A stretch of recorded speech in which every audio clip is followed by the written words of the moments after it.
Hello everyone, this is Mike sir here on the Gravity platform. तो आज हम लोग अपने नए सेशन और नए चैप्टर के साथ में यहाँ पे फिर से आपके सामने मौजूद हैं। और नया चैप्टर जो आपका है वो क्या है, अब जैसा कि आप देख सकते हैं, ग्लोबलाइजेशन एंड इंडियन इकोनॉमी। इससे पहले के चैप्टर्स के अंदर हम लोग development sectors of Indian economy और मनी एंड क्रेडिट के पोर्शन को फिनिश कर चुके हैं। अगला पोर्शन हमारा ग्लोबलाइजेशन एंड इंडियन इकोनॉमी के बारे में है।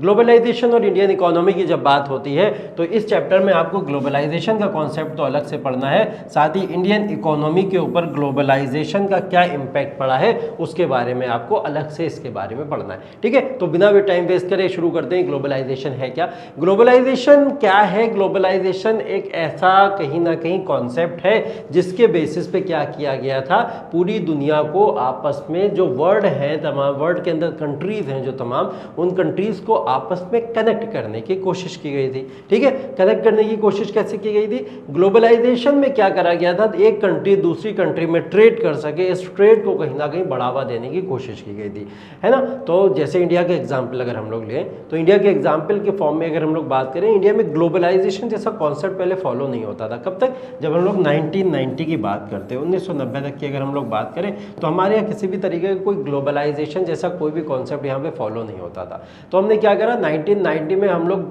कहीं ना कहीं ट्रेड बर्डन से या कुछ ऐसे वर्ल्ड बैंक, आईएमएफ के कुछ ऐसे बर्डन थे हमारे ऊपर, कुछ ऐसे बकाया थे हमारे ऊपर, उनको चुकाना हमारे लिए मुश्किल हो गया। तो हमने क्या करा था, इनके कहने पे या इनके सजेशन पे, वर्ल्ड बैंक वगैरह के, आईएमएफ के सजेशन पे ग्लोबलाइजेशन को अडॉप्ट किया। ग्लोबलाइजेशन ही नहीं, हमने एलपीजी रिफॉर्म्स को अडॉप्ट किया था, जिसमें लिबरलाइजेशन, प्राइवेटाइजेशन और ग्लोबलाइजेशन तीनों आते हैं। तो जब ग्लोबलाइजेशन की बात इसके अंदर आती है तो ग्लोबलाइजेशन का मतलब आता है मार्केट को क्या करा हमने, एक मार्केट को दूसरी मार्केट से कनेक्ट करा है।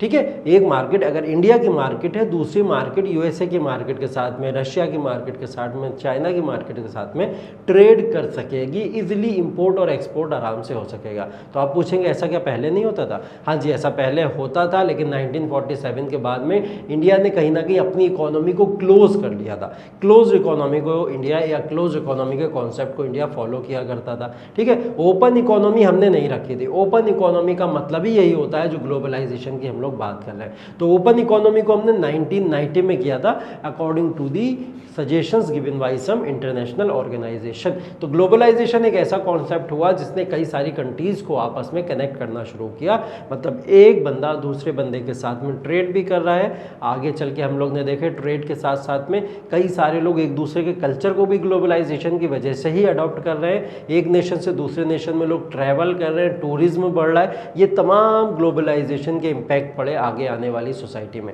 अब ग्लोबलाइजेशन की बात अगर हम लोग करें तो ग्लोबलाइजेशन की डेफिनेशन आप लोग एक बार देख सकते हैं। Globalisation is the increasing integration of economies and societies around the world. ठीक है, increasing integration and economy, integration of economies and societies, इसी की तो बात कर रहे थे अभी हम, कि इकोनॉमीज, एक इकोनॉमी दूसरी इकोनॉमी के साथ में कनेक्ट हो जाती है, साथ ही साथ में सोसाइटी। सोसाइटी कैसे कनेक्ट हो जाती है? कल्चर वगैरह को आपस में शेयर करके सोसाइटीज भी यहाँ पे कनेक्ट हो जाती हैं। Transcending the boundaries of the nation state, nation state की बाउंड्री को क्रॉस करते हुए भी लोग एक दूसरे के साथ में ट्रेड करते हैं, ट्रेड के आइडिया को आगे बढ़ाते हैं। इसी से क्या होता है, कल्चर भी ट्रेड का, जो ट्रेड के साथ साथ में कल्चर भी प्रमोट होता है, टेक्नोलॉजी भी प्रमोट होती है, और डेवलपमेंट ऑफ ट्रांसलेशनल रेगुलेशन, कई सारी रीजनल लैंग्वेजेस वगैरह होती हैं, या कुछ ऐसे फॉर्म्स होते हैं जो फॉर्म से एक सोसाइटी से दूसरी सोसाइटी में जाता है, वो सब किसकी वजह से होता है? ग्लोबलाइजेशन का से होता है। तो ग्लोबलाइजेशन को अगर बहुत बेसिक डेफिनेशन के फॉर्म में पढ़े तो ये integrating the world economies and societies, world economies और सोसाइटी को इंटीग्रेट करने का एक कॉन्सेप्ट है जिसको हम लोग ग्लोबलाइजेशन कहते हैं। ग्लोबलाइजेशन जो होता है वो 4 फंडामेंटल फॉर्म्स जो होते हैं कहीं ना कहीं उसके ऊपर डिपेंड करता है। ठीक है, पूरे वर्ल्ड की जो ग्लोबल इकोनॉमी है उनको अगर हम लोग देखें तो कुछ इंपॉर्टेंट कैपिटल फ्लोज हैं हमारे जिनके ऊपर ग्लोबलाइजेशन डिपेंड करता है। इसका मतलब ये है कि अगर ये 4 चीज़ें नहीं हैं तो ग्लोबलाइजेशन पॉसिबल नहीं हो सकता है, जिसके अंदर पहला वर्ड है ह्यूमन कैपिटल।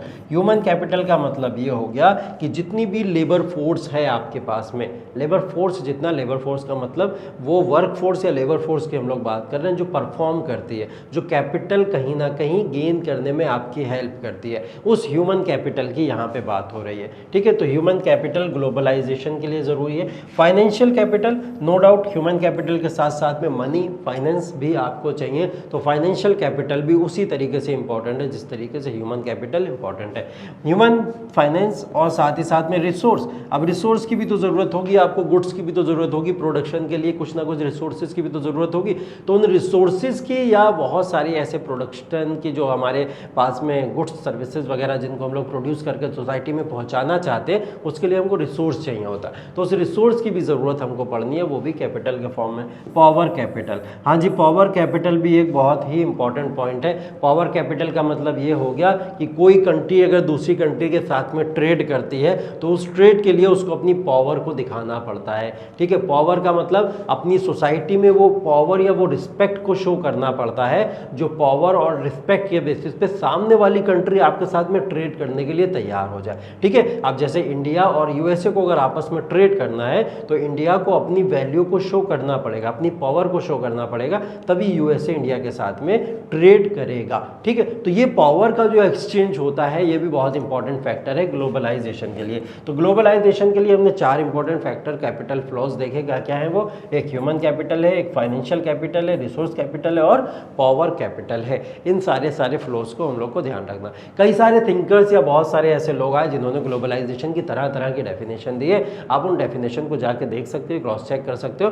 ग्लोबलाइजेशन का कॉन्सेप्ट लगभग वही है, इंटीग्रेटिंग द वर्ल्ड नेशन। ठीक है, तो उसके बाद में अगर हम लोग ग्लोबलाइजेशन की बात करें, क्या ग्लोबलाइजेशन 1990 मैंने अभी आपको बताया, क्या 1990 में ग्लोबलाइजेशन आया या इससे पहले भी कहीं ग्लोबलाइजेशन यूज हुआ करता था? ये वर्ड ग्लोबलाइजेशन आया कहाँ से और यूज क्या पहले होता था या नहीं होता था? ठीक है, कुछ लोग बोलते हैं कि ये 1980 से पॉपुलर हुआ सोशल साइंस के अंदर, लेकिन 1960 से इस वर्ड की कहीं ना कहीं इजाद हो चुका था। ये वर्ड जो था लोगों की ज़बान पे 1960 से ही चलता था कि ग्लोबलाइजेशन को आपस में किस तरीके से शेयर करना। ठीक है, ये पॉपुलर हुआ इन समय में और 1980s 90s के दौर में बहुत सारी कंट्रीज ने ग्लोबलाइजेशन को अडॉप्ट किया। One of the nation was India. India ने इस ग्लोबलाइजेशन को बहुत पॉपुलरली अडॉप्ट किया और 1990 से लेके हम लोग ग्लोबलाइजेशन, प्राइवेटाइजेशन और लिबरलाइजेशन के प्रिंसिपल को फॉलो करते हैं। ठीक है, अब ये क्या थ्योरी ग्लोबलाइजेशन की 1980s या 1960s के ही समय की है? सॉरी, इससे पहले क्या ग्लोबलाइजेशन नहीं होता था?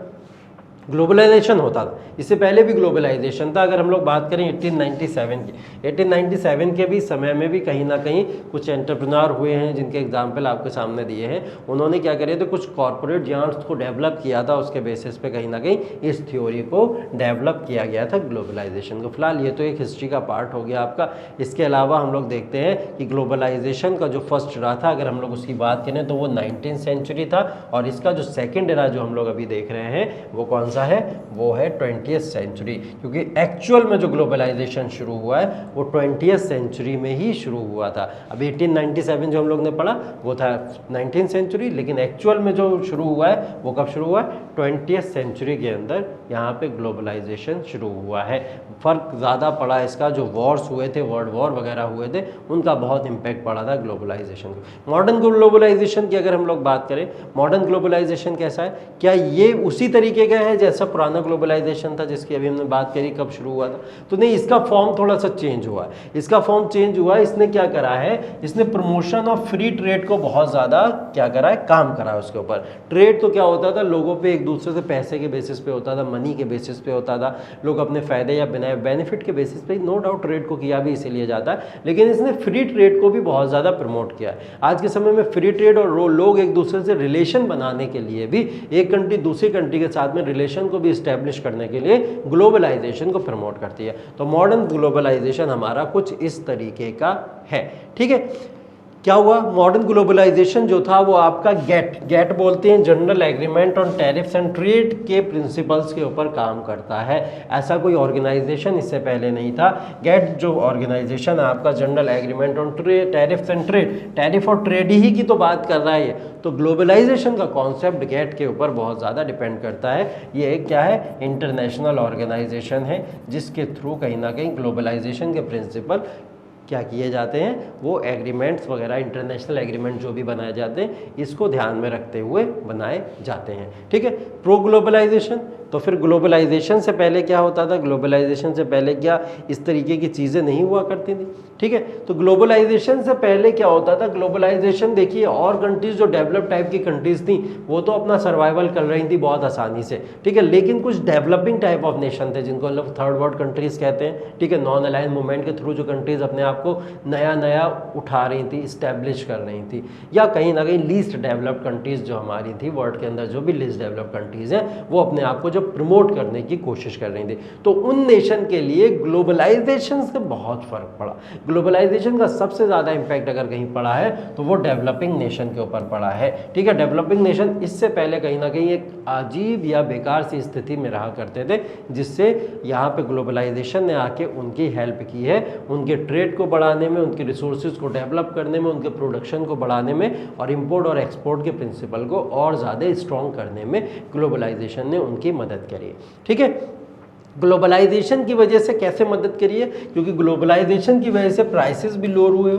ठीक है। एक कंट्री से दूसरी कंट्री में प्रोडक्शन करते हैं जब, जैसे चाइना के गुड्स हम लोग देखते हैं, चाइना के गुड्स नो डाउट किसी भी और कंट्री से जब हम लोग देखते हैं, कंपेयर करते हैं, तो सस्ते होते हैं। ग्लोबलाइजेशन नहीं होता अगर, तो चाइना के गुड्स भारत में आ नहीं पाते, लोग चाइना के गुड्स को खरीद नहीं पाते, सस्ते में उस चीज़ को एक्सेस लोग नहीं कर पाते। ठीक है। तो ग्लोबलाइजेशन का नो डाउट प्रभाव पड़ा है, और लोअर प्राइसेस उसकी वजह से हुए। कहीं ना कहीं एम्प्लॉयमेंट थोड़ा बहुत जनरेट हुआ है उसकी वजह से, लेकिन बहुत ज़्यादा एम्प्लॉयमेंट नहीं कहेंगे, क्योंकि एक नुकसान भी हुए ग्लोबलाइजेशन से, एम्प्लॉयमेंट में थोड़ा असर भी पड़ा है। ठीक है। लेकिन एम्प्लॉयमेंट हाँ जनरेट हुआ है। हायर आउटपुट इसने दिया है। स्टैंडर्ड ऑफ लिविंग लोगों का बढ़ा है, जिसको हम लोग पर कैपिटा इनकम के फॉर्म में कहीं ना कहीं कैलकुलेट करते हैं। ठीक है। तो ये सारी की सारी चीज़ें हमारी इस्टेब्लिश हुई हैं। ठीक है। और एग्जाम्पल अगर हम लोग देखें, इनकम इक्वालिटी की बात आती है, इनकम इक्वालिटी बढ़ी है लोगों के बीच में। अब जो यूएसए में अगर कोई $1 बिलियन अपने पास में रखता है इनकम को, तो भारत के अंदर भी ऐसे लोग डेवलप हो चुके हैं, कहीं ना कहीं ग्रो कर चुके हैं कि उस कीमत की वैल्यू अपने पास में रख सकते हैं। बहुत एग्जाम्पल देखते रहते हो आप, मुकेश अंबानी और रतन टाटा वगैरह के, ये तमाम एग्जाम्पल देख सकते हो कि ये लोग रिचेस्ट ऑफ द रिचेस्ट में कहीं ना कहीं अपने नाम को दर्ज कराते रहे हैं वर्ल्ड में लगातार। ठीक है। तो ये एक एग्जाम्पल है इनकम इक्वालिटी का। लाइफ एक्सपेक्टेंसी भी बढ़ी है। लाइफ एक्सपेक्टेंसी का मतलब क्या होता है, लाइफ एक्सपेक्टेंसी का मतलब क्या होता है, जो आपकी जीने की क्षमता है, कैपेसिटी जो है, लिविंग कैपेसिटी। भारत की अगर लाइफ एक्सपेक्टेंसी की बात करें तो 68.8 ईयर्स, हमारे यहाँ की एवरेज जो है वो 68.8 ईयर्स तक लोग जीवित रहते हैं। ये हमारा एवरेज है यहाँ का। ठीक है। इससे ज़्यादा भी हो सकते हैं, कम भी हो सकते हैं, हमने ओवरऑल एवरेज निकाला है इसका। तो 68.8 ईयर्स है। इससे लाइफ एक्सपेक्टेंसी के ऊपर भी नो डाउट फर्क पड़ा है कि बहुत सारी टेक्नोलॉजी, मेडिकल इक्विपमेंट्स हमको बहुत सारी कंट्रीज से मिले, और उन मेडिकल इक्विपमेंट्स की वजह से, तमाम बड़ी बड़ी मशीनों की वजह से हमने लोगों की जानें बचाई हैं। जैसे कोविड के समय में ऑक्सीजन सिलेंडर वगैरह की हमको ज़रूरत पड़ी थी, और तमाम ऐसी मशीन की ज़रूरत पड़ी थी हमको, जिसकी वजह से हमने लोगों की जान बचाई। तो लाइफ एक्सपेक्टेंसी भी नो डाउट इसकी वजह से इंक्रीज हुई है। फेमिनिज्म, आइडिया ऑफ फेमिनिज्म भी प्रमोट हुआ है नो डाउट। फेमिनिज्म का मतलब ये है, फेमिनिज्म का मतलब विमेन का एम्पावरमेंट, तो विमेन का एम्पावरमेंट भी इसकी वजह से हुआ है।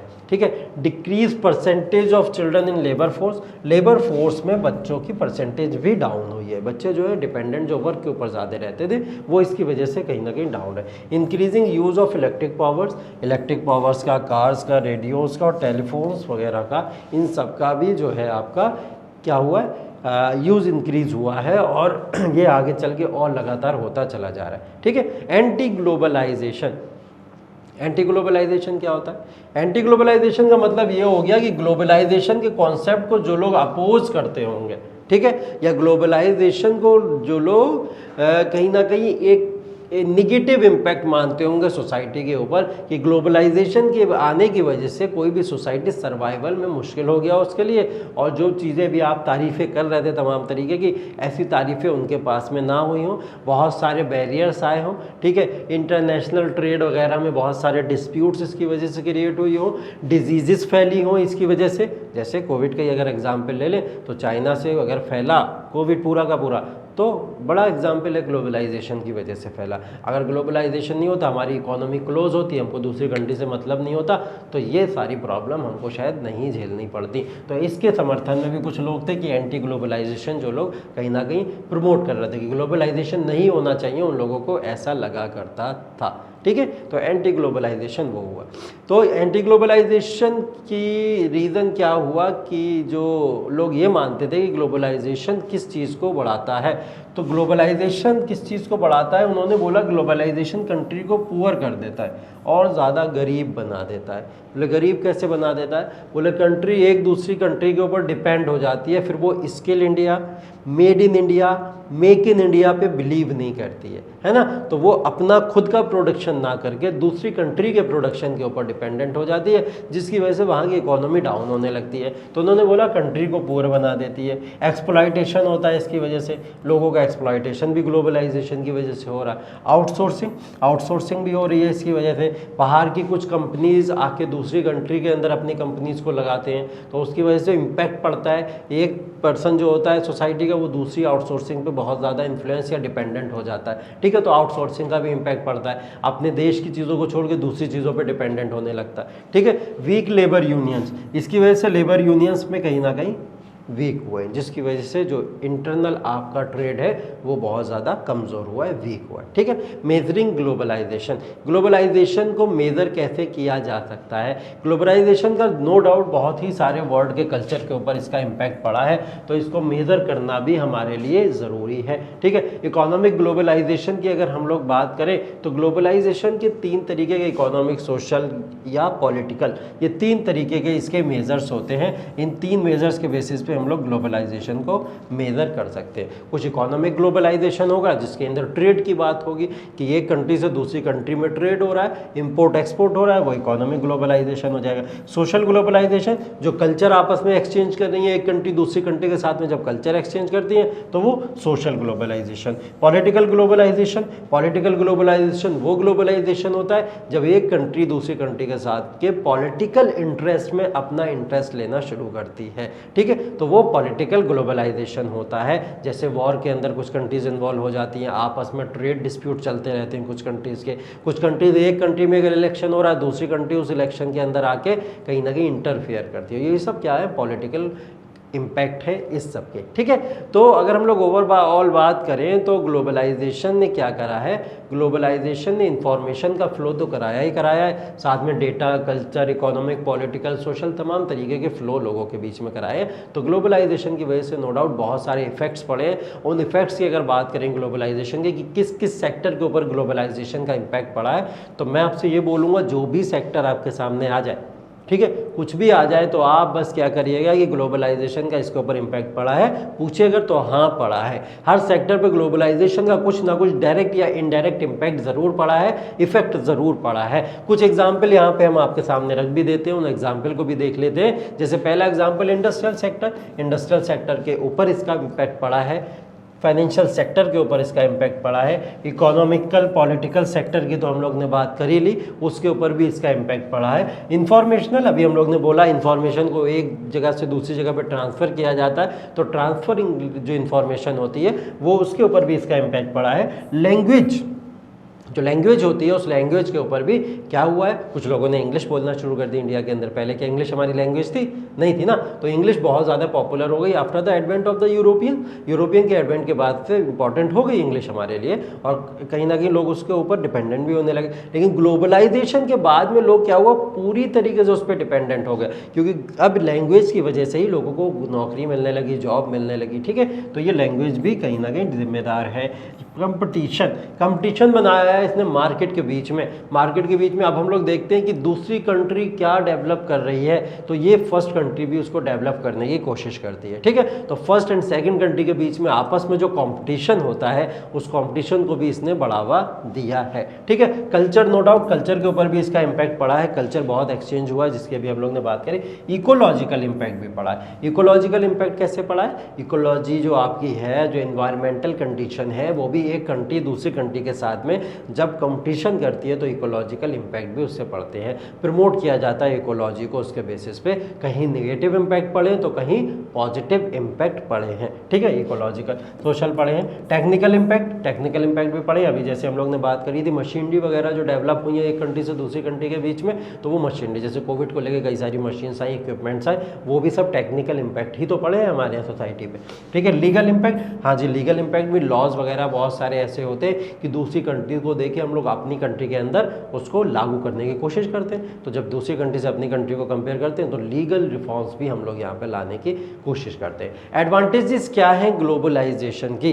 ग्लोबलाइजेशन की वजह से कुछ फ़ायदे भी हुए, ग्लोबलाइजेशन आया, उन फ़ायदों की एक एक करके हम लोग बात कर लेते हैं। पहला है goods and people are transported with more easiness and speed. अब जो गुड्स एंड पीपल हैं, ठीक है, जो भी वस्तुएं होती हैं या लोग जो होते हैं वो एक जगह से दूसरी जगह पर ट्रांसफ़र बहुत आसानी से कर लिए जाते हैं। ठीक है, ट्रांसपोर्टेशन अब इजी हो गया है क्योंकि, तो गुड्स एंड सर्विसेज ग्लोबलाइजेशन का एक अच्छा एग्जाम्पल है जो ट्रांसपोर्टेशन में मदद करता है। ठीक है, दूसरा एग्जाम्पल ये देख लेते हैं, the possibility of war between the developed countries decreases. जो डेवलप्ड कंट्रीज़ हैं, जैसे वर्ल्ड वॉर 1 हुआ, वर्ल्ड वॉर 2 हुआ, कंट्रीज़ में तमाम तरीके के डिस्प्यूट चलते रहते थे। कोई किसी की कंट्री पे कंट्रोल करता चाहता था, कोई किसी पे कंट्रोल करना चाहता था। जैसे आज के एग्जांपल में रशिया और यूक्रेन का एग्जांपल हम लोग देख ही रहे। तो रशिया यूक्रेन के ऊपर कंट्रोल इस्टेब्लिश करना चाहता है, लेकिन कंट्रोल इस्टेब्लिश करके अपनी पावर में मिला नहीं पाएगा, ये भी हम लोग देख रहे हैं, क्योंकि जो सिचुएशन है वो इजी होती जा रही है धीरे धीरे करके। ठीक है, तो ग्लोबलाइजेशन का ये भी इम्पैक्ट पड़ा। ये किसका इम्पैक्ट है? ग्लोबलाइजेशन का। अब एक कंट्री दूसरी कंट्री के साथ में डिस्प्यूट में उलझ के उसकी बाउंड्री को कैप्चर करने की कोशिशें नहीं करती है, ये एडवांटेज है ग्लोबलाइजेशन की। ठीक है, free trade between the countries increases. In country के बीच में ट्रेड जो है वो इंक्रीज हुआ है और वो फ्री ट्रेड के फॉर्म में इंक्रीज हुआ है, जिसकी हम लोगों ने शुरू में टॉपिक में बात भी करी थी। Global mass media connected all the people in the world. Global mass media ने पूरे वर्ल्ड के अंदर पीपल को कनेक्ट करके रखा हुआ है। ठीक है, जैसे अगर हम लोग देखें, हमारे देश के प्राइम मिनिस्टर किसी कंट्री के दौरे के ऊपर जाते हैं तो वहाँ का मीडिया जो होता है पूरी तरीके से भारत के प्राइम मिनिस्टर के बारे में अपनी न्यूज़ को पूरी तरीके से भारत की खूबियों के बारे में, अच्छाइयों में, बुराइयों में, हर एक तरीके से भारत को रिप्रेजेंट करने की कोशिश करता है। ऐसे इंडियन मीडिया अगर कोई भी पर्सनैलिटी हमारे यहाँ आती है तो उस पर्सनैलिटी के बारे में इंडियन मीडिया भी उसके बारे में तमाम चीज़ें दिखाने की कोशिश करता है। कुछ न्यूज़ चैनल तो ऐसे ही हैं जो सिर्फ और सिर्फ वर्ल्ड न्यूज़ ही दिखाते हैं। ठीक है, जैसे BBC वर्ल्ड, अगर हम लोग देखें BBC लंदन वगैरह जो है ऐसे न्यूज़ चैनल है, ये सिर्फ और सिर्फ न्यूज़ जो है वर्ल्ड की ही न्यूज़ दिखाते हैं। ठीक है, और हिंदी न्यूज़ चैनल में भी कुछ एक आध न्यूज़ चैनल है जो सिर्फ हिंदी न्यूज़ चैनल में सिर्फ वर्ल्ड की न्यूज़ दिखाते हैं कि वर्ल्ड में क्या क्या चल रहा है। तो वर्ल्ड से हम लोग कनेक्ट कैसे हो पाए? इस मीडिया की वजह से। तो mass media, global mass media का भी बहुत बड़ा रोल इसके अंदर रहा है। The global village dream becomes more realistic. Global village dream जो थी अब एक रियलिस्टिक फॉर्म की लगने लगी है। क्या थी global village dream? Global village dream ये थी कि दुनिया के अंदर जितने भी विलेजेस हैं, इसको उन लोगों ने विलेज का एक नाम दे दिया। एक्चुअल में ये विलेजेस की बात नहीं थी। विलेज का मतलब ये था पॉवर्टी को रिमूव करने की बात हो रही थी, गरीबी को दूर करने की बात हो रही थी।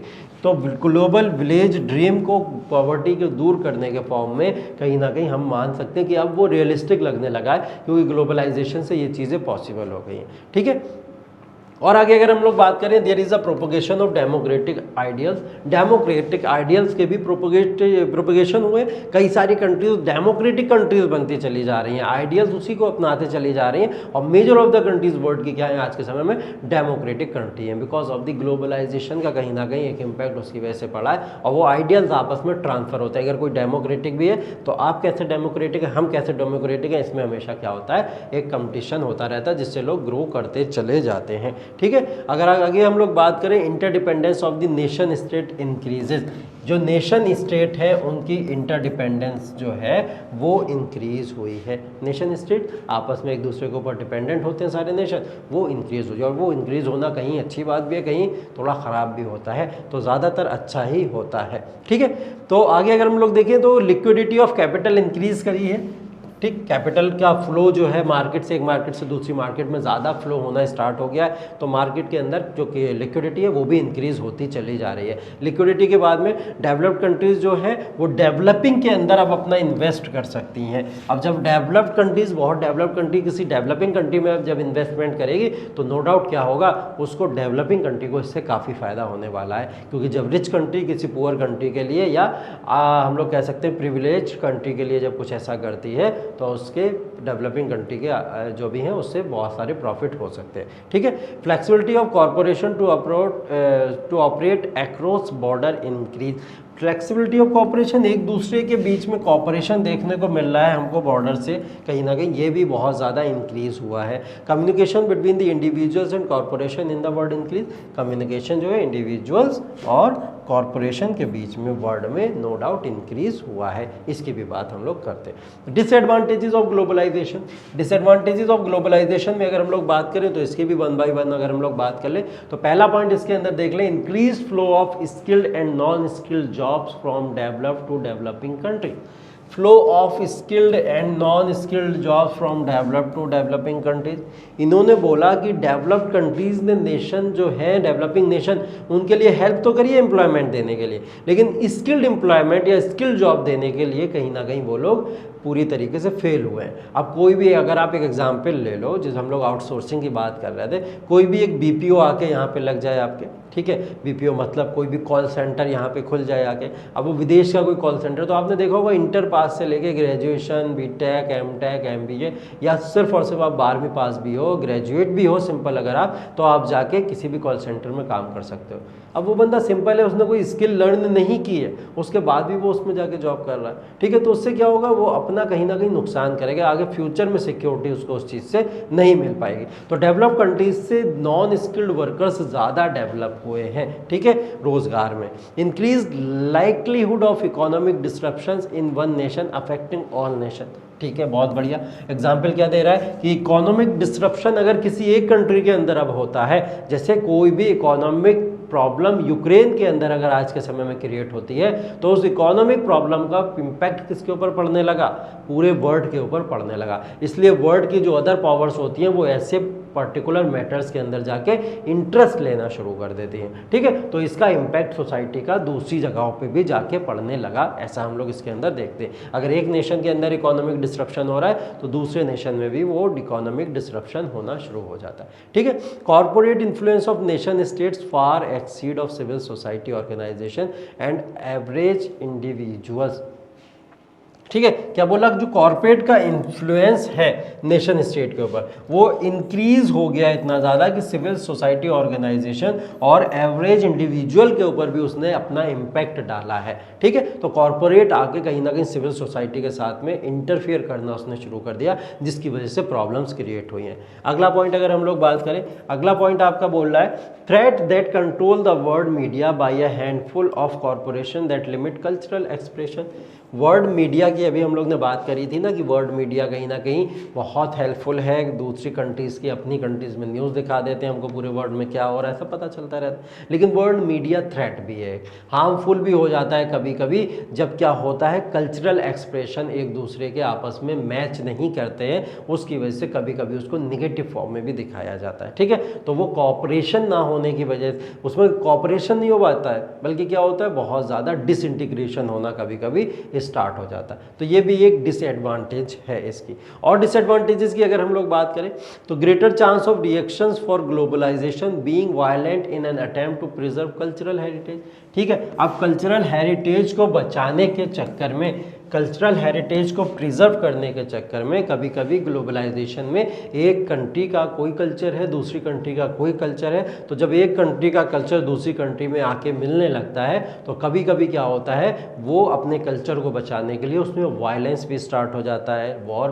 लड़ाई झगड़े, तमाम लड़ाइयाँ इसके अंदर स्टार्ट हो सकती हैं, ठीक है। तो बहुत बढ़िया चांस भी बन जाते हैं इसके अंदर, बहुत बड़े चांस बन जाते हैं इसके अंदर कि जिसकी वजह से वायलेंस क्रिएट हो सकता है कल्चरल हेरिटेज को बचाने के लिए। अगला पॉइंट अगर हम लोग बात करें, greater risk of diseases being transported you unintentionally between nation. इसका एग्जाम्पल मुझे आपको देने की ज़रूरत नहीं है, आप लोग बहुत अच्छे से जानते हो इसको। कोविड-19 बहुत बड़ा एग्जाम्पल है इसका, ना चाइना वहाँ से कोविड को स्टार्ट करता और ना हमको यहाँ पे कोविड को फेस करना पड़ता। तो डिजीज़ जो हैं एक जगह से दूसरी जगह पे ट्रांसपोर्ट होने लगी हैं, किसकी वजह से, ग्लोबलाइजेशन जिसका बहुत बड़ा इम्पैक्ट है, ठीक है। Spread of a materialistic lifestyle and attitude that sees consumption as the path of prosperity. ये जो मटेरियलिस्टिक लाइफस्टाइल का जो कॉन्सेप्ट है, ठीक है, मटेरियलिस्टिक लाइफस्टाइल की अगर हम लोग बात करें, जितनी भी वेस्टर्न कंट्रीज़ हैं वर्ल्ड के अंदर, वो वेस्टर्न कंट्रीज़ मटेरियलिस्टिक लाइफस्टाइल को ज़्यादा प्रीफर करती हैं। मतलब उनके लिए कहीं ना कहीं जो आराम है, ठीक, वो आराम के लिए हर एक चीज़ को, सुविधाओं को ढूंढने की कोशिश करते हैं, सिर्फ किस लिए? आराम के लिए, ठीक है, अपने रिलैक्स के लिए, अपने कहीं ना कहीं बॉडी को थोड़ा बहुत ईजीनेस देने के लिए, अपने वर्क को ईजीनेस देने के लिए। तो उन्होंने उस सब के लिए बहुत सारे टेक्नोलॉजी भी डेवलप की हुई हैं। तो वो मटेरियलिस्टिक लाइफ के ऊपर बिलीव करते हैं और लाइफ को मटेरियलिस्टिक ही तरीके से जीने की कोशिश करते हैं। मतलब ऐशो आराम होना चाहिए, गाड़ी बंगला कार ये सब होना चाहिए, ठीक है। तो ये सारी की सारी चीज़ें मटेरियलिस्टिक लाइफ के अंदर आती हैं। लेकिन अगर हम लोग थोड़ा सा इंडियन कल्चर या एशियन कल्चर की बात करें, इस एरिया की बात करें, तो यहाँ पे मटेरियलिस्टिक लाइफ ना होकर कौन सी लाइफ थी? कल्चरल लाइफ स्टाइल ज़्यादा फॉलो किया जाता है, क्योंकि लोग रिलीजन में ज़्यादा बिलीव करते हैं और अपने रिलीजन के बेसिस पे आगे चीज़ों को फ्लो करके या बढ़ाना चाहते हैं, ठीक है। ये सब चीज़ें होती हैं। तो रिलीजन के बेसिस पे ये सारी की सारी चीज़ें यहाँ पे कल्चर के बेसिस पे हम लोग कह सकते हैं कि हम लोग कल्चर के बेसिस पे डिपेंडेंट होते हैं। तो मटेरियलिस्टिक लाइफ जो है वो आके कहीं ना कहीं जो कल्चरल लाइफ स्टाइल वाले लोग थे उनके ऊपर उसने इम्पैक्ट करा। जैसे एग्जांपल हम लोग अपना ही ले लें, हम लोग साड़ी धोती कुर्ता या इस तरीके के जो कल्चरल ड्रेसेस थे उनको पहना करते थे, बहुत प्राचीन इतिहास से हमारी ये चली आ रही हैं। उसके जब ये वेस्टर्नाइजेशन हमारे यहाँ आया और ये मॉडर्नाइजेशन या मटेरियलिस्टिक लाइफ स्टाइल हमारे यहाँ आया, तब हमने jeans coat pant T shirt तमाम तरीके की ऐसी चीज़ों को अपना ड्रेसिंग स्टाइल ही पूरा चेंज कर दिया, ठीक है। तो ओरिजिनल वैल्यू इंसान खो देता है कहीं ना कहीं। तो ये ग्लोबलाइजेशन का एक नेगेटिव इम्पैक्ट था। International bodies like the World Trade Organization infringe on national and individual sovereignty. International bodies जैसे कि वर्ल्ड ट्रेड ऑर्गेनाइजेशन WTO की बात करें हम लोग, तो वो नेशनल एंड इंडिविजुअल सॉवरेनिटी के ऊपर बिलीव तो करती है, ठीक है, कि नेशनल और इंडिविजुअल सॉवरेनिटी सबकी अपनी अपनी होनी चाहिए। किसी की भी सॉवरेनिटी या किसी की भी संप्रभुता जो होती है वो कभी भी किसी से डिस्ट्रॉय नहीं होनी चाहिए। लेकिन इसका कहीं ना कहीं उल्टा इम्पैक्ट पड़ा। कोशिश तो उन्होंने करी कि इस तरीके से किया जाए, लेकिन इसका उल्टा इम्पैक्ट भी कहीं ना कहीं थोड़ा बहुत सोसाइटी के ऊपर पड़ गया, ठीक है। अगर इंडियन इकोनॉमी पे ग्लोबलाइजेशन का इम्पैक्ट देखें तो इंडियन इकोनॉमी में मैंने आपको ये सब पहले ही बता दिया कि 1990s में लिबरलाइजेशन, प्राइवेटाइजेशन और ग्लोबलाइजेशन, जिसको हम लोग LPG मॉडल कहते हैं, उस LPG मॉडल को इंडिया ने अडॉप्ट कर लिया, ठीक है। तो इंडिया ने जब इसको अडॉप्ट कर लिया, इंडिया ने अपनी इकोनॉमी को ओपन कर लिया तमाम दूसरी इकोनॉमी के लिए, तो इम्पैक्ट ऑन इंडियन इकोनॉमी क्या पड़ा? लिबरलाइजेशन, प्राइवेटाइजेशन, ग्लोबलाइजेशन का। उसकी बात हम लोग यहाँ पे थोड़ी बहुत कर लेते हैं, उसी की बात करने वाले हैं, ठीक है। इसने क्या करा? मार्केट को बहुत ग्रोइंग करा दिया, फास्टेस्ट ग्रोइंग इकोनॉमी कहीं ना कहीं हम लोग की बनती चली गई। और आज के समय में भी हम लोग देखें 6th लार्जेस्ट इकोनॉमी हम लोग PPP के फॉर्म में है, और अगर हम GDP बेसिस पे बात करें तो हम लोग 3rd लार्जेस्ट इकोनॉमी दुनिया के अंदर आते हैं। ये सब कब पॉसिबल हुआ? जब हमने LPG रिफॉर्म्स को अपना लिया, ठीक है। तो LPG रिफॉर्म्स को अपनाने के बाद में ये तमाम तरीके के बहुत सारे चेंजेस हमको देखने को मिले। हम लोग फास्टेस्ट ग्रोइंग इकोनॉमी की तरफ भी बढ़े और ग्लोबल में कंपटीशन भी हम लोग का बढ़ा। हम लोग ने टेक्नोलॉजी को भी ज़्यादा से ज़्यादा डेवलप करने की कोशिश करी। हमारे इंडस्ट्रियल सेक्टर के ऊपर, ट्रेड सेक्टर के ऊपर, फाइनेंशियल सेक्टर के ऊपर, या तो और भी सेक्टर जो हमारे यहाँ थे, ETC सेक्टर, बहुत सारे सेक्टर हैं, उन तमाम सेक्टर्स के ऊपर इसका इम्पैक्ट पड़ा है, ठीक है। इंडियन इकोनॉमी के ऊपर अगर हम लोग देखें, बहुत सारे क्यों अडॉप्ट ही क्यों किया था हमने, तो इंडियन इकोनॉमी के ऊपर जैसे मैंने बोला था, एक क्राइसिस आया हुआ था, बहुत बड़ा क्राइसिस था वो। उस क्राइसिस को उस क्राइसिस को हमको क्या करना था? रिमूव करना था, क्राइसिस हमको दूर करना था। अब उस क्राइसिस से कैसे बचा जाए? उस क्राइसिस से बचने के लिए हमको कुछ इंटरनेशनल ऑर्गेनाइजेशन ने ये सजेशन दिया कि आप क्या करो, लिबरलाइजेशन, प्राइवेटाइजेशन या ग्लोबलाइजेशन जैसी स्ट्रेटेजी को अपना लो, तो इससे आपका बेनिफिट होगा, ठीक है। उसके बाद में क्या हुआ? अर्ली 90s में जो हमने कहीं ना कहीं जो अडॉप्ट किया था, जब उस समय में ग्लोबल इकोनॉमी के अंदर जिस तरीके से हमने ग्लोबलाइजेशन को अडॉप्ट किया, उस समय में क्या क्या चीज़ें हुई थी? डिवोल्यूशन की भी बात हुई थी, जो करेंसी वगैरह का डिवोल्यूशन होता है, पैसे वगैरह का डिवोल्यूशन होता है, उसकी बात की थी। डिसइन्वेस्टमेंट की हमने बात की थी, हम प्राइवेटाइजेशन की तरफ थोड़ा बहुत मूव कर गए थे। डिसइन्वेस्टमेंट का मतलब क्या होता है? प्राइवेटाइजेशन। कभी गवर्नमेंट सेक्टर को जब प्राइवेट में कन्वर्ट करते हैं तो उसको डिसइन्वेस्टमेंट बोला जाता है। Dismantling of the industrial licensing regime, industrial licensing regime को जो है हमने क्या करा था? डिसमेंटलिंग की थी। मतलब इस समय पहले क्या हुआ करता था? रिफॉर्म से पहले, जब LPG रिफॉर्म आए थे उससे पहले क्या हुआ करता था? उससे पहले ये हुआ करता था कि जितने भी लाइसेंस कंपनीज या इंडस्ट्री इस्टेब्लिश होना चाहती हैं, वो इंडस्ट्री क्या करेंगी? वो इंडस्ट्री लाइसेंस लेंगी गवर्नमेंट से, उसके बाद में फिर वो वर्क वहाँ पे कर सकती हैं। ये लाइसेंसिंग की वजह से कहीं ना कहीं एक कंट्रोल था मार्केट के ऊपर गवर्नमेंट का, जिससे प्राइवेट ऑर्गेनाइजेशन ग्रो नहीं कर पाते थे। इस लाइसेंसिंग को एलपीजी रिफॉर्म के थ्रू खत्म कर दिया गया। अब लाइसेंसिंग कंपलसरी रिजाइम नहीं बचा था। Allowing foreign direct investment FDI कि बाहर की कंपनीज आएंगी या बाहर के नेशन आएंगे और भारत के अंदर क्या करेंगे, इन्वेस्ट करेंगे, इन्वेस्टमेंट करेंगे। ऐसा बहुत सारी कंट्रीज करती भी हैं आज के समय में। तो एफडीआईज भी जो है यहाँ पे आना शुरू हो गई। Non resident Indian schemes throwing open industry reserve for the public sector to private participate. Non resident Indian scheme के क्या करा, इन्होंने क्या करा, open industries reserve for the public sector to private partnership, ठीक पार्टिसिपेशन, सॉरी। तो public industries, अभी हम लोग इसी की तो बातों पर कर रहे थे। हम लोग ने क्या बात करी थी कि पब्लिक जो इंटरप्राइजेस थी उनको प्राइवेट इंटरप्राइजेस में कहीं ना कहीं थोड़ा चेंज करना शुरू कर दिया था। कि कंट्रोल जो एक अथॉरिटी रहती थी सिर्फ गवर्नमेंट की उसके ऊपर, उसको हम लोग ने थोड़ा प्राइवेटाइजेशन में या थोड़ा सा चेंज करने की यहाँ पे कोशिश की है। ठीक है, आगे बात करें हम लोग ने abolition of MRTP act, monopolistic and restrictive trade practices act. ये एक्ट बना था 1996 में, एमआरटीपी एक्ट। इसके बारे में थोड़ा बता दूं, ये क्या है, monopolistic and restrictive trade practices act. मतलब आप अपनी मर्जी से किसी भी तरीके का कोई भी ट्रेड नहीं कर सकते हो, उसको लेके कानून यहाँ पे एक एक्ट पास हुआ था।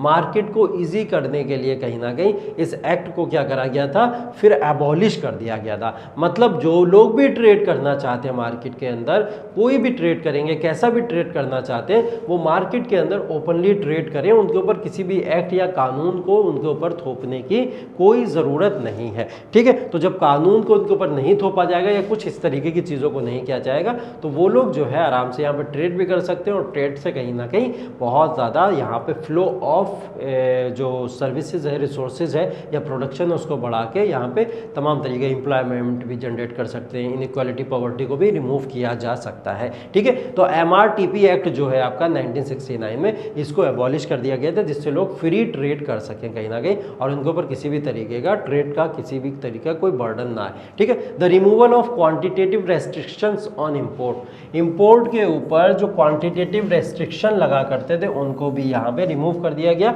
कि मतलब कोई गुड अगर हम किसी दूसरी कंट्री से मंगा रहे हैं, उस कंट्री के ऊपर बहुत ज़्यादा रेस्ट्रिक्शन थे। ठीक है, क्वांटिटी कितनी होनी चाहिए, कितनी नहीं होनी चाहिए, कितने अमाउंट में आना चाहिए, इस सब के ऊपर तमाम लॉज और रेस्ट्रिक्शन थे, उनको क्या करा गया, यहाँ से रिमूव कर दिया गया कि जिसकी वजह से मार्केट को और इजी एक्सेस मिल सके। The reduction of the peak customs tariff, reduction करा गया कस्टम टैरिफ्स के ऊपर। कस्टम टैरिफ जो बाहर से ट्रेड करके वस्तुएं जो इंडिया के अंदर आने वाली हैं, जैसे इंडिया का एग्जाम्पल ही चल रहा, अगर इंडिया की बात कर रहे हैं हम लोग, तो उनके ऊपर कुछ कस्टम टैरिफ्स लगते हैं, कस्टम ड्यूटीज़ लगती हैं, टैक्स ज़्यादा देना पड़ता था, बहुत ज़्यादा टैक्स देना पड़ता था। तो उन टैक्स को यहाँ पे रिड्यूस कर दिया गया कि अगर कोई इंपोर्ट भी किया जा रहा है किसी चीज़ को, अगर हम लोग ले रहे हैं तो बाहर से आने वाली गुड्स के ऊपर टैक्स ज़्यादा लगता था, तो उन कस्टम ड्यूटीज़ को भी रिड्यूस किया गया। बाद में और ड्यूटीज़ को भी, एक्सपोर्ट ड्यूटीज़ को भी रिड्यूस किया गया था। ठीक है, wide ranging financial sector reform, financial sector reforms के अंदर भी बहुत ज़्यादा चेंजेस किए गए, जिसकी वजह से फाइनेंस या जो मनी को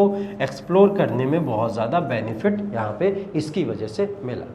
ठीक है, आगे चल के ये सब बातें हैं, एक स्टोरी है किस तरीके से कहीं ना कहीं हम लोग ने ग्लोबलाइजेशन को अडॉप्ट किया। ठीक है, तो इस पूरी की पूरी स्टोरी से हम लोग को बस एक निष्कर्ष निकालना है, एक समराइजेशन की बात अगर हम लोग कर ले तो वो समराइजेशन, इंडिया के ऊपर ग्लोबलाइजेशन का इम्पैक्ट क्या पड़ा, क्या इंडिया को उससे फ़ायदा हुआ या नहीं फ़ायदा हुआ, इसको एक स्टोरी के फॉर्म में बनाने के बस बता के कोशिश की है। आप लोग यहाँ से आराम से स्टोरी को पढ़ सकते हो। तो इसका रिजल्ट या समराइजेशन की अगर हम लोग बात करें तो समराइजेशन ये है, we have everything by globalisation, हमको ग्लोबलाइजेशन से सब कुछ मिल गया, we have nothing by globalisation, हमको ग्लोबलाइजेशन से कुछ भी नहीं मिला। ठीक है, तो इस स्टोरी का सिर्फ और सिर्फ सेंस इतना ही था कि ग्लोबलाइजेशन ने बोला कि हम आपका अनएम्प्लॉयमेंट दूर कर देंगे, पॉवर्टी दूर कर देंगे, इंडस्ट्रियल सेक्टर ग्रो कर देगा, प्रोडक्शन अच्छा होना शुरू हो जाएगा और आपके यहाँ की जितनी भी गरीबी है पॉवर्टी को दूर कर देंगे, इनइक्वालिटी दूर होती चली जाएगी, एम्प्लॉयमेंट जनरेट होता चला जाएगा।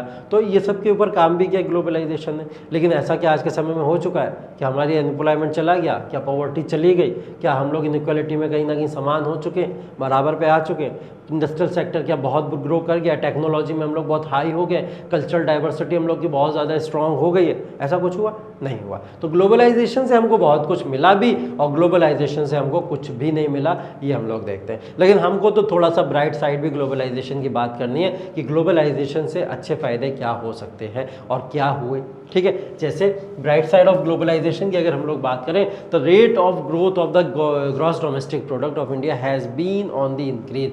जो भारत का जीडीपी है, अगर हम लोग जीडीपी की बात करें, ये आपके सामने जो टेबल जो मैंने दिखाई है उस टेबल के बेसिस पे अगर हम लोग देखें तो ब्राइट साइड ग्लोबलाइजेशन की यही है कि रेगुलर जो हुआ है ग्लोबलाइजेशन के अंदर हमको चेंजेस देखने को मिले ग्लोबलाइजेशन की वजह से जीडीपी के अंदर। जो भारत की ग्रॉस डोमेस्टिक प्रोडक्ट है, जो जीडीपी इंडिया की है, जो ग्रोथ ऑफ नेशन को दर्शाती है, जीडीपी की क्या होती है, जीडीपी ग्रोथ ऑफ नेशन को दिखाती है, दर्शाती है। और जितनी अच्छी जीडीपी होती चली जाती है उतना नेशन ग्रो करता चला जाता है, उतना अच्छा नेशन होता है। जीडीपी के बेसिस पे कंट्रीज को आज के समय में कैलकुलेट किया जाता है और जज किया जाता है। तो हम लोग देखिए अगर 1980 और 90s की बात करें तो उस समय में जीडीपी हमारी 5.6% अप्रोक्स रहा करती थी। हमने ग्लोबलाइजेशन अपनाया, चमत्कार हो गया, हमारी जीडीपी 7% तक पहुंच गई। ठीक है, एग्रीगेट जीडीपी तो हमारी 7.5% के बाद में 8.5%, 9% और 2006-07 में तो सबसे हाईएस्ट ही हमारी 9.2% तक जीडीपी हमारी पहुंच गई थी। अगर आज भी हम लोग 2022 में 2 साल हम लोग ने बहुत पूरी तरीके से कोविड को झेला, और कोविड को झेलने के बाद भी अगर आज हम लोग अपनी जीडीपी की बात करें तो ये आज भी +7 to 8% लाई करती है। हमने जो टारगेट अपना बनाया हुआ है वो टारगेट क्या है हमारा, वो टारगेट हमारा जीडीपी गेन करने का वो 8.5% अप्रॉक्स है कि हम लोग लगभग अभी भी 8.5% जीडीपी को गेन कर सकते हैं। तो ये हम लोग का टारगेट है। ठीक है, अगर एफडीआई की बात करें, भारत के अंदर एफडीआई कितनी आती है, तो एफडीआई देखिए पहले कहीं ना कहीं 43.29 बिलियन डॉलर थी जब ग्लोबलाइजेशन को हमने स्टार्ट किया था इनिशियल फेज के।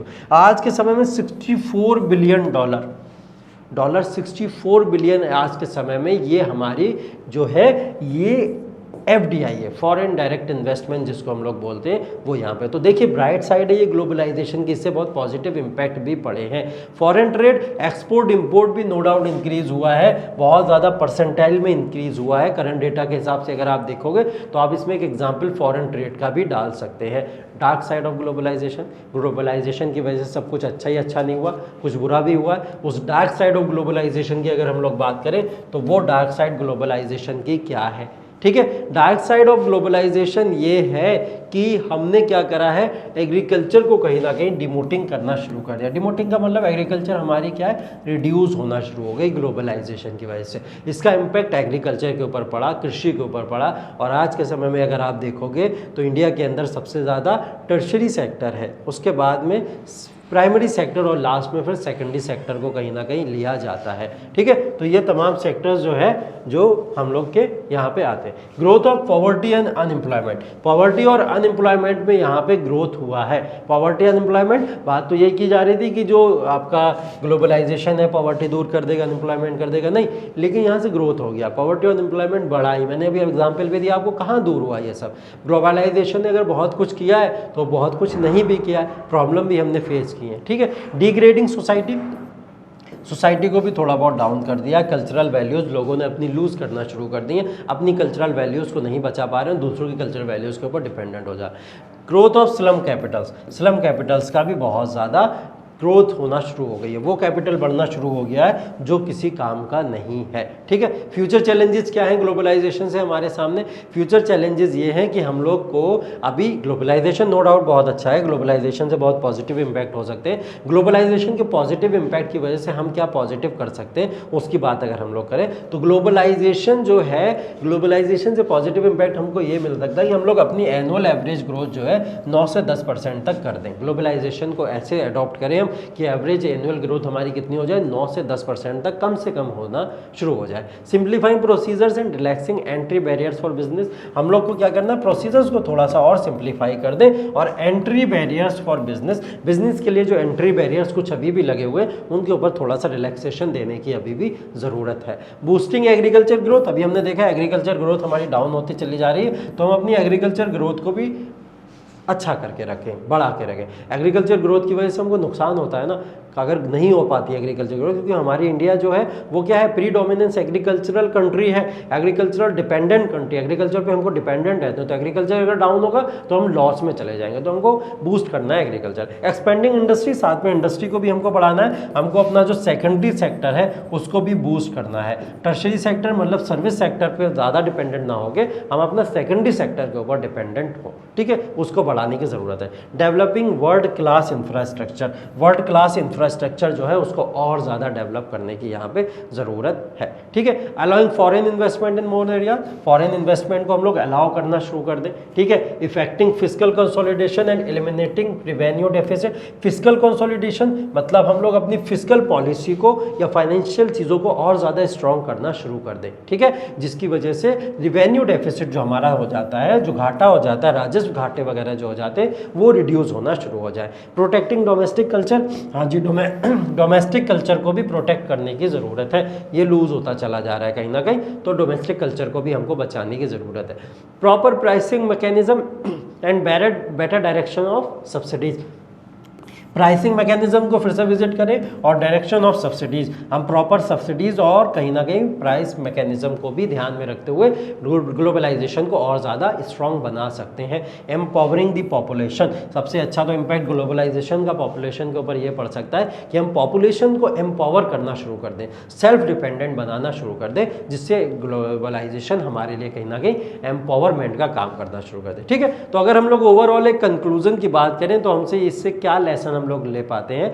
लेसन हम लोग ये ले पाते हैं कि ये कॉम्बिनेशन है कहीं ना कहीं, किसका, बेनिफिट्स का भी और ड्रॉबैक्स का भी, दोनों चीज़ें हमको देखने को यहाँ पे मिली हैं। हम लेकिन ड्रॉबैक्स के बावजूद ग्लोबलाइजेशन को यूटिलाइज कर सकते हैं और जितने भी पॉसिबिलिटीज होती हैं उन पॉसिबिलिटीज को लाके यहाँ अप्लाई करें, जो भी हम लोग ने देखी फ्यूचर क्या हो सकता है, ग्रोथ कैसे हम लोग कर सकते हैं। तो globalisation is no doubt a good concept, लेकिन उसके ड्रॉबैक्स को अभी रिमूव करने की ज़रूरत है और ड्रॉबैक्स को रिमूव करके हम ग्लोबलाइजेशन को या ग्लोबल इकोनॉमी को बहुत ज़्यादा स्ट्रेंथन या स्ट्रॉन्ग बना सकते हैं, ठीक है। तो आज हमने देखा कि ग्लोबलाइजेशन को किस तरीके से आपको पूरा का पूरा यहाँ पे पढ़ना था और ग्लोबलाइजेशन को किस तरीके से कंप्लीट करना था। See you in the next class. अब हम लोग जो बात करेंगे वो किसकी बात करेंगे, वो अब हम लोग कंज्यूमर राइट्स की बात करेंगे और यहाँ आपका इकोनॉमी का सिलेबस फिर फिनिश हो जाएगा। Thank you so much.